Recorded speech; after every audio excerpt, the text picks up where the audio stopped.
नमस्कार दर्शक बंधु।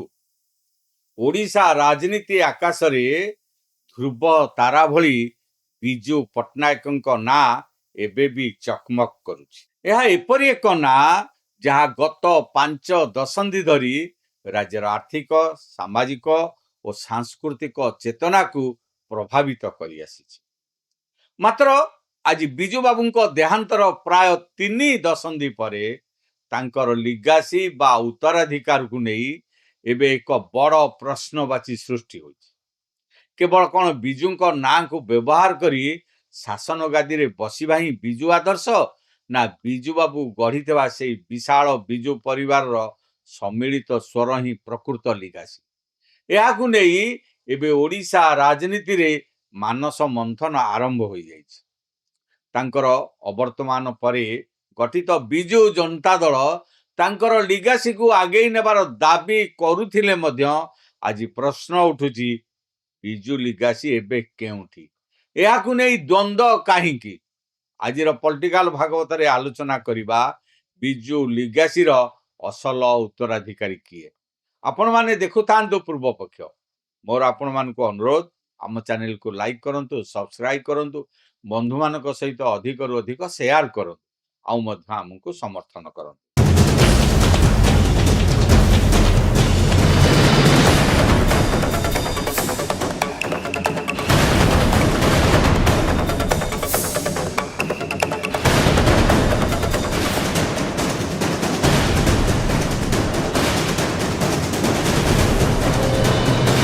1997 मसीह जेतेबेले बिजु जनता दल गठन हैला, यार मूल दुआ थिला बिजु बाबूंक अण कांग्रेस आदर्श एवं ओडिया जातीयतावाद। बिजु पट्टनायक निज राजनैतिक जीवन कांग्रेस रु आरंभ करथिले मध्य परवर्ती समय रे इंदिरा गांधी एकछत्रवाद विरोध रे स्वर उत्तोलन करी उत्कल कांग्रेस गठन करथिले। से सबुबेले चाहुथिले ओडिशार स्वार्थ रक्षा पई एक शक्त आंचलिक स्वर। पारादीपी बंदर ठारू आरंभ करी एक्सप्रेस हाईवे पर्यंत, चौद्वार कलिंग ट्यूब ठारू आरंभ करी बड़बिल कलिंग आयरन वर्क्स पर्यंत तांकर प्रत्येक पदक्षेप रे ओडिया अस्मिता प्रतिफलित हेउतला। केवल सेतिकी नुहे, राज्य प्रशासन रे अण ओडिया अधिकारी को गुरुत्व देवा परिवर्ते ओडिया अधिकारी को गुरुत्व देउथिले। अनेक बिजु लिगासी को बीजेपी सहित जोड़िबा को एबे चेष्टा कर, किंतु इतिहास कहे बिजु पट्टनायक केबे भी जनसंघ बा बीजेपी आदर्श सहित जड़ित नथिले। कारण से व्यक्तिगत भाव में महात्मा गांधी और नेहरू को निजर आदर्श पुरुष भाव में ग्रहण करने। तेणु से बीजेपी को भांगिबा पई 1988 रे राज्य बीजेपी रो वरिष्ठ नेता विश्वभूषण हरिचंदन को जनता दल को नहीं जाइथिले, जहा फल रे बीजेपी राज्य रे केवल साइन बोर्ड पार्टी रे परिणत हो जाइतला। एही साइन बोर्ड पार्टी उपाख्यान बिजु पट्टनायक अनेक समय रे कहउतिले बिजु बाबूंको परलोक परे तांको पुओ नवीन पट्टनायक को राजनीति को अणागला। बिजु प्रेमी माने भाबिथिले जे बिजु बाबूंको रक्त ही तांको आदर्श को आगो को नेबो। मात्र समय क्रमे देखागला जे नवीनଙ୍କ कार्यशैली बिजु बाबूंको शैली ठारू संपूर्ण भिन्न। बिजु बाबू भिन्न मत को सम्मान देउथिले। से दल भितर एक परिवार गढ़ी, जेउठी नेता माने निजर मतामत रखि पारुथिले। ताहाकू बिजु बाबू सुनी समाधान रो बाट खोजुथिले। मात्र नवीन को शासन काल रे बिजु परिवार रो सेही मूल स्तंभ रूपी नेता मानकू पर्यायक्रमे विदा करि दिया गला। नवीन पट्टनायक समस्त आचरण दृष्टि बिजु पट्टनायक ठारू संपूर्ण भिन्न। तांकर मुख्यमंत्री पदवी और दलर सभापति चौकी प्रति कौनसी नेता विपद सृष्टि करुथिबार सामान्य सूचना मिलिबा क्षणी दलरू तांको बहिष्कार करिबा नवीन पट्टनायक राजनैतिक आचरण रे परिणत हैला। हुए तो बिजु पट्टनायक पुओ भाव में तांकर प्रत्येक आचरण को बिजु प्रेमी जनसाधारण समर्थन कले। जदिओ यह जना थिला जे बिजु पट्टनायक जो राजनैतिक परिवार तांकर दीर्घ 50 वर्षर राजनैतिक जीवन रे ओडिशा सृष्टि करथिले, सेतिरे नवीन पट्टनायक सदस्य नथिले। କାରଣ ପରିବାରର ସଦସ୍ୟମାନଙ୍କୁ ରାଜନୀତିକୁ ଆଣିବା ପାଇଁ ବିଜୁ ପଟ୍ଟନାୟକ କଦାପି ଚାହିଁ ନଥିଲେ। କିନ୍ତୁ ନବୀନ ପଟ୍ଟନାୟକ ବିଜୁ ଜନତା ଦଳର ସଭାପତି ହେବା ପରେ ବିଜୁ ପରିବାରର ଚେତନାକୁ ଭାଙ୍ଗିଦେଲେ। ଫଳରେ ବିଜୁ ଲିଗାସି ଦୁର୍ବଳ ହେବାରେ ଲାଗିଲା। ବିଜୁ ବାବୁଙ୍କର ବଡ଼ କଥା ହେଲା ସେ ସବୁବେଳେ ଓଡ଼ିଆ ଜାତୀୟତାକୁ ପ୍ରାଧାନ୍ୟ ଦେଉଥିଲେ। କିନ୍ତୁ ନବୀନ ପଟ୍ଟନାୟକ ବିଜୁ ଲିଗାସିକୁ ଧୀରେ ଧୀରେ ଖତମ କରି ବିଜୁ ପରିବାରକୁ ଛିନ୍ଛତ୍ର କରି ନିଜର ଅନୁଗାମୀଙ୍କୁ ନେଇ ରାଜନୀତି ଚଳାଇଲେ। ଧୀରେ ଧୀରେ ଅଣଓଡ଼ିଆ ଅମଲାମାନେ ବିଜେଡିକୁ କବଳିତ କରି ନେଇଛନ୍ତି। ବିଜୁ ପଟ୍ଟନାୟକ ସବୁବେଳେ ଅମଲାତନ୍ତ୍ରର ପ୍ରଭାବ ବିରୋଧରେ ଥିଲେ। କିନ୍ତୁ ନବୀନଙ୍କ ସମୟରେ ସମଗ୍ର ଶାସନ ବ୍ୟବସ୍ଥା ଅଫିସରମାନଙ୍କ ହାତକୁ ଚାଲିଗଲା। ବିଜେଡି ଶାସନ କାଳରେ ମନ୍ତ୍ରୀମାନେ ଅଫିସରଙ୍କୁ ଡରି କାମ କରୁଥିଲେ। ମନ୍ତ୍ରୀମାନଙ୍କର କୌଣସି ସ୍ୱାଧୀନତା ନଥିଲା, ଯାହା ବିଜୁ ଆଦର୍ଶର ଘୋର ବିରୋଧୀ ଥିଲା।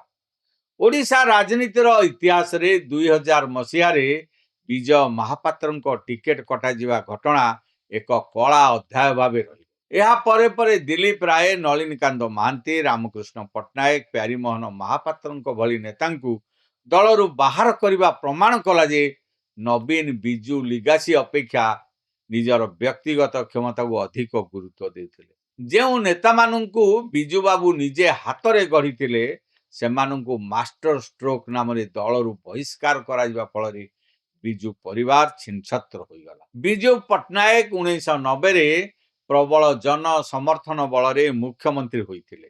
ସେହି ସମୟରେ ରାଜ୍ୟସଭା ନିର୍ବାଚନ ପାଇଁ କାହାକୁ ମନୋନୀତ କରାଯିବ ସେଥିପାଇଁ ନିଷ୍ପତ୍ତି ନେବା ପୂର୍ବରୁ ଦଳର ବରିଷ୍ଠ ନେତାମାନଙ୍କ ସହିତ ଆଲୋଚନା କରୁଥିଲେ।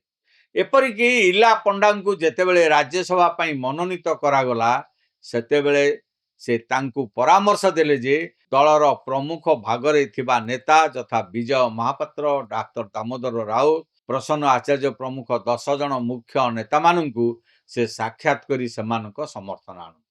ଇଲା ପଣ୍ଡା ସେହି ପରାମର୍ଶ ଗ୍ରହଣ କଲା ପରେ ରାଜ୍ୟସଭାକୁ ମନୋନୀତ ହୋଇଥିଲେ। ଏହା ଥିଲା ବିଜୁ ପଟ୍ଟନାୟକଙ୍କର ରାଜନୈତିକ ବିଚାର।